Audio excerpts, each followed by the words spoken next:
안녕하세요. 지리와 역사를 이야기하는 지리는 역사다입니다. 오늘 해볼 주제는 백제 시조는 온조가 아니다 라는 주제로 이야기를 해보려고 합니다. 그동안 한국의 교육과정을 받으면서 당연히 온조가 백제 시조라고 배워왔는데요. 그런데 갑자기 백제 시조가 온조가 아니다라고 하니까 이게 무슨 뜬구름 잡는 소린가 라고 생각이 드실 수도 있는데, 그렇지만 한번 이 주제에 대해서 이야기를 해보도록 하겠습니다. 저번 시간에 백제가 이 중국 동부지방을 다스렸다고 이야기를 하면서 근거 자료로 들었던 자료들이 다 남조의 사서였거든요. 그러면서 북조의 사서에서는 백제가 요서를 다스렸다라는 내용이 없다라고 말씀을 드렸어요. 그렇다면 북조의 사서에서는 백제에 대해서 뭐라고 이야기를 하고 있을까요? 한번 북조의 사서를 살펴보도록 하겠습니다.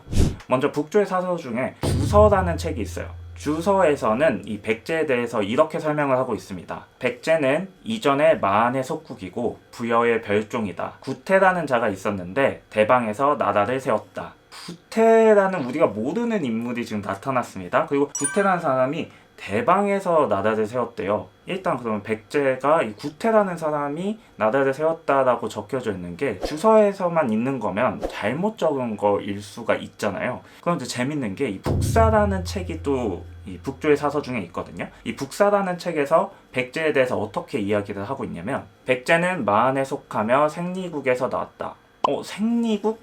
처음 들어보는 나라가 이제 나왔습니다. 일단은 계속 가볼게요. 동명의 후손 중에 구태가 있었는데 어질고 믿음이 돈독하였다. 처음에 대방고지에 나라를 세웠는데, 여기 이 내용이 지금 아까 주서의 내용과 동일하다는 걸 알 수 있죠? 한나라의 요동태수 공손도가 딸을 아내로 삼게 하였다.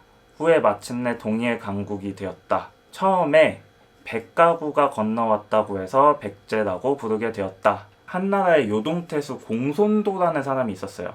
이 공손도, 지금 요동이면 저번에 얘기했던 이쪽 지역을 얘기하는 것 같죠?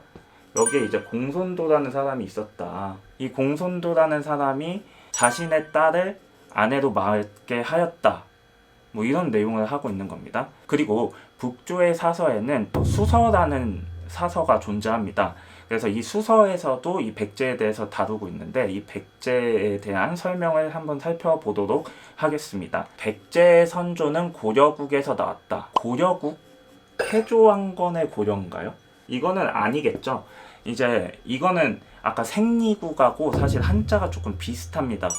고리, 뭐 생리, 탕리, 뭐 이런 한자들이 비슷하기도 하고, 또는 백제가 고려에서 나왔잖아요. 백제가 고구려에서 나왔잖아요. 이 고구려에서 나왔다라는 내용을 이야기하고 있는 것일 수도 있겠습니다. 계속 이야기를 해볼게요. 동명의 후손 중에 구태라는 자가 있었는데 어질고 믿음이 돈독하였다. 처음에 대방고지에 나라를 세웠는데 한나라 요동태수 공손도가 딸을 아내로 삼게 하였다. 점차 융성해지더니 동의의 강국이 되었다. 처음에 백가구가 바다를 건넜다고 해서 백제라고 부르게 되었다. 이 백제라는 한자가 있잖아요. 100에 건널 제자거든요. 이 수서에서 백가구가 바다를 건넜다라고 표현을 해서 이 백제의 의미를 정확하게 표현을 하고 있어요. 그래서 이 백제라는 이름 명칭의 유래는 여기서 기인했을 가능성이 매우 큽니다. 그러면 이제 이렇게 북조의 사서에서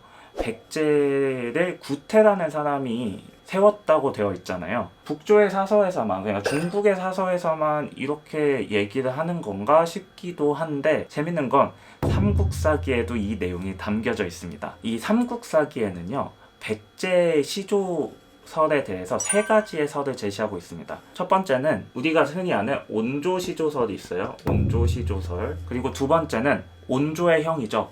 비류가 나라를 세웠다는 비류시조설이 있습니다. 그리고 마지막으로 구태가 백제를 세웠다는 구태시조설이 있어요.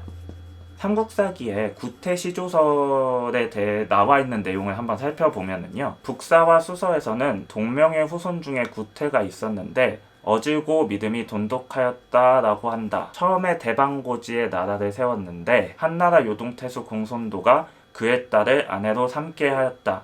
후에 동의의 강국이 되었다라고 하였으나, 이 온조시조설, 비주시조설, 그리고 구태시조설 중에서 어떤 것이 맞는지 모르겠다라고 설명을 하고 있습니다. 그러니까 세 가지의 설화를 다 얘기하고 어떤 게 맞는지 모르겠어. 다만 온조 시조설을 가장 앞쪽에 둠으로써 이 온조 시조설을 가장 지지하고 있다라는 뉘앙스로 이야기를 하고 있기는 합니다. 그러면 이렇게 구태 시조설은 삼국사기에도 적혀 있을 만큼 사실 백제를 이해하는 데 가장 중요한 시조설 중에 하나인데, 구태 시조설에 꾸준히 나오는 지역이 하나 있습니다. 바로 대방이라는 곳이에요. 대방고지 또는 대방이라고 하는데, 이 대방은 어디에 있었던 걸까요? 우리 주주학계에서는 이 대방 지역을 황해도 지방으로 이야기를 하고 있습니다. 황해도 지방으로 보는 이유는 대방태수 장무이라는 사람이 있어요. 근데 이 대방태수 장무이의 묘가 이 황해도에서 발견이 되게 됩니다. 이 고고학적 근거가 있기 때문에 여기에 이제 대방이 있었다라고 설명을 하고 있는 겁니다. 그렇게 생각해 봤을 때 우리가 지금 백제의 한성 지역을 여기 서울 지역으로 지금 비정을 하고 있잖아요. 송파구 일대로 비정을 하고 있는데 대방이랑 서울이 그렇게 멀지 않거든요. 그러니까 그 내용이 뭐 구태가 세웠든 뭐 온조가 세웠든 사실 크게 차이가 나지 않는다라는 생각이 들기도 합니다. 그런데 사실 여기에서 나오는 대방고지는요, 여기에 대방이 있다는 걸 부정을 하지는 저는 않는데, 여기서 말하는 대방고지는 황해도 지역이 아닐 수도 있습니다. 왜냐하면 구태라는 사람과 동명이인으로 위구태라는 사람이 있어요. 이 사람은 부여의 왕인데, 이 부여의 위구태에 대해서 삼국지에 그 내용이 나와 있습니다. 그래서 삼국지에 이 위구태라는 사람에 대해서 어떻게 나와 있는지 한번 살펴보도록 할게요. 부여는 본래 현도에 속하였다. 현도하면 우리가 흔히 아는 그 한사군을 이야기하는 거잖아요. 그 한사군 중에 하나의 현도에 사실은 위치하고 있었다. 한나라 말에 공손도가 세력을 확장해서 오랑캐들을 복속시키자 부여왕 위구태가 요동군에 복속하였다. 아까 이제 요동태수 공손도가 있었는데, 이 요동태수 공손도의 밑으로 위구태가 들어갔다는 거죠. 고구려와 선비가 강해지니 공손도가 부여가 그 두 오랑캐 사이에 있는 것을 활용하기 위해서 가문의 여인을 처로 삼게 하였다. 아까 구태가 요동태수 공손도의 딸을 아내로 맞이하였다고 하잖아요. 근데 이 위구태라는 사람도 가문의 딸을 처로 삼게 하였습니다. 만약에 동명이인이라면 같은 이름을 갖고 있는 사람이 같은 사람에게 같은 가문의 처들을 맞이하였다, 이렇게 되는 건데, 우연의 일치도 이런 우연의 일치가 없겠죠. 저는 그래서 구태와 위구태를 같은 인물로 생각을 하고 있습니다. 그렇다면 백제가 처음 세워진 지역, 그러니까 대방고지의 위치는 고구려와 선비가 있는 이 지역이 대방고지가 되는 겁니다. 대방고지가 이쪽 지역의 어딘가에 있었다. 그렇다면 저번 시간에 얘기했던 백제가 요서 지방을 다스렸다라는 내용과 일맥상통하게 되죠. 사실 이쪽 지역에 백제가 있었다라는 증거는 저번 시간에 말씀드린 내용 말고도 그 근거가 하나 더 있습니다. 진서라는 책이 있어요. 근데 그 진서에 모용왕전이라는 게 있거든요. 근데 그 모용왕전에 이 백제가 언급이 되는 부분이 있습니다. 고구려, 백제, 우문, 담부의 사람들은 병세에 의해 온 것으로 중국인처럼 의를 사모하여 온 것과는 다릅니다. 그래서 돌아갈 의사를 마음에 가지고 있습니다. 만약에 이쪽에 부여가 있었다면 굳이 백제라고 안 적고 사실 부여라고 적는 게 맞거든요. 근데 여기가 부여가 아니라 백제라고 돼 있잖아요. 고구려 백제, 우문 담부 이렇게 되어 있다는 것은 이쪽에 있던 부여 세력이 백제의 세력이었다라고 보는 것이 좀 합리적이지 않을까, 이러한 생각이 듭니다. 그렇다면 이제 오케이, 구태가 이쪽에 백제를 세웠습니다. 그런데 백제인들은 과연 그러면 스스로의 시조를 구태로 봤을까요? 이거에 대해서는 조금 생각해 볼 필요가 있습니다. 저희가 아까 북사랑 그리고 수서의 내용을 보면서 이 구태를 언급하는데 꼭 같이 언급되는 인물이 한 명이 있었습니다. 그 인물이 누구냐면 바로 동명이라는 사람입니다. 이 동명에 대한 내용이 논형이라는 데서도 나오고요. 삼국지, 방금 봤던 삼국지, 후한서, 북사와 수서 이런 책에 다 나오고 있습니다. 그럼 이 동명에 대한 설화가 존재하는데 이 동명에 대한 설화는 약간의 명칭만 다를 뿐이지 내용이 비슷하기 때문에 이 동명의 설화는 삼국지의 내용을 한번 읽어보도록 하겠습니다. 위략에서 말하기를 옛 기록에 또 다음과 같은 말이 있다. 옛날 북방지역에 고리국이라는 나라가 있었다. 아까 말씀드렸듯이 고리국, 생리국, 탕리국, 고려국까지 이렇게 같은 지역을 이야기하는 것 같아요. 그 왕의 시녀가 임신을 하였고 왕이 죽이려고 하자 시녀는 달걀과 같은 기운이 내려와서 제가 임신을 하게 되었습니다. 라고 말하였다. 시녀는 후에 아들을 낳았고 왕이 아이를 돼지우리에 버리자 돼지들이 입김을 불어주었다. 그래서 마국간에 옮겨 놓으니 말도 입김을 불어주어 죽지 않았다. 왕은 아이가 하늘의 아들이라고 의심을 하여서 그의 어미가 거두어 기르도록 하였고 그의 이름을 동명이라고 하여 항상 말을 기르도록 하였다. 동명이 활을 잘 쏘자 왕은 그 나라를 뺏길까봐 두려워 죽이고자 하였다. 동명은 남쪽으로 시험수에 도달하여 활로 물을 치니 물고기와 자다가 다리를 만들어 주었다. 동명이 건너자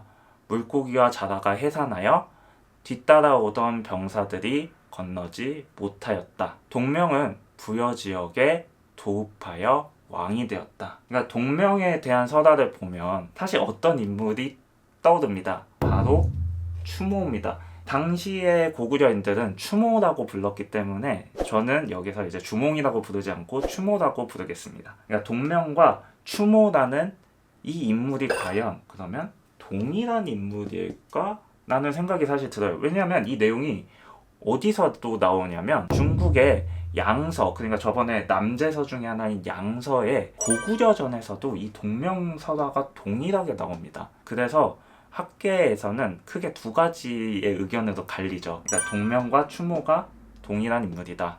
아니면 동명하고 추모는 다른 존재이다. 동명과 추모가 다르다고 보는 사람들은 이러한 이야기를 합니다. 천남산 묘지명이라는 게 있어요. 천남산은 그 연개소문의 아들 연남산을 이야기하는 건데요. 그 사람의 묘지명이 중국에서 발견이 되었어요. 근데 거기에 동명은 개국을 하였다고 하였고요. 추모는 개도를 하였다라고 설명을 하고 있습니다. 그러니까 두 사람을 다른 사람으로 설명을 하고 있다는 거죠. 그래서 이러한 추모와 동명이 다른 사람이라고 주장하는 사람들은 동명의 설화를 추모가 차용했다라고 보고 있습니다. 사실 이 내용만 봤을 때는 동명과 추모가 그래서 같은 사람인지 아니면 다른 사람인지 판단하기가 어렵거든요. 그런데 우리가 사실 알고 있잖아요. 백제가 망한 뒤에 백제 유민들은 일본으로 갔기 때문에 일본에서도 이 백제에 대한 설화가 남아 있어요. 속일본기라는 이제 일본의 사서가 있는데 그 사서에서 어떻게 작성이 되어 있는지 한번 살펴보도록 하겠습니다. 그 백제의 먼 조상인 도모왕이라는 사람은 하백의 딸이 태양의 정기에 감응해 태어난 사람이다. 황태우는 즉 그 후손이다. 황태우의 먼 조상이 백제의 도모왕이라고 되어 있어요.